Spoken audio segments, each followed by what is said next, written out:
নারী ফুটবলারকে ধর্ষণ চেষ্টা, তদন্তকারী এসআই প্রত্যাহার। ময়মনসিংহের নান্দাইলে নারী ফুটবলারকে ধর্ষণ চেষ্টার ঘটনায় মামলার তদন্ত কর্মকর্তাকে প্রত্যাহার করে পুলিশ লাইনে সংযুক্ত করা হয়েছে। শুক্রবার সকালে মামলার তদন্ত কর্মকর্তা এসআই জাহিদ হাসানকে প্রত্যাহার করা হয়।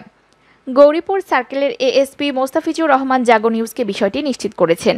তিনি বলেন, ফুটবলার কিশোরীকে ধর্ষণ চেষ্টার মামলার তদন্ত কর্মকর্তা ছিলেন এসআই জাহিদ হাসান। তাকে প্রত্যাহার করে পুলিশ লাইনসে সংযুক্ত করা হয়েছে। এর আগে বৃহস্পতিবার আসামি সাবেক ছাত্রলীগ নেতা ওয়াহিদুল আলম ফয়সাল ফকিরের 2 দিনের রিমান্ড মঞ্জুর করেন আদালত। একই দিনে ভিকটিম কিশোরী ধর্ষণ নাকি ধর্ষণ চেষ্টা বিষয়টি নিশ্চিত হতে ফরেনসিক পরীক্ষা ও জবানবন্দি দেন আদালতে। গত শুক্রবার বেলা 12টার দিকে পৌর শহরের নান্দাইল সরকারি শহীদ স্মৃতি আদর্শ ডিগ্রি কলেজের পেছনে ওই ফুটবলার কিশোরীকে ধর্ষণ করেছে বলে অভিযোগ ওঠে সাবেক উপজেলা ছাত্রলীগের সাধারণ সম্পাদক ওয়াহিদুল আলম ফয়সাল ফকিরের বিরুদ্ধে।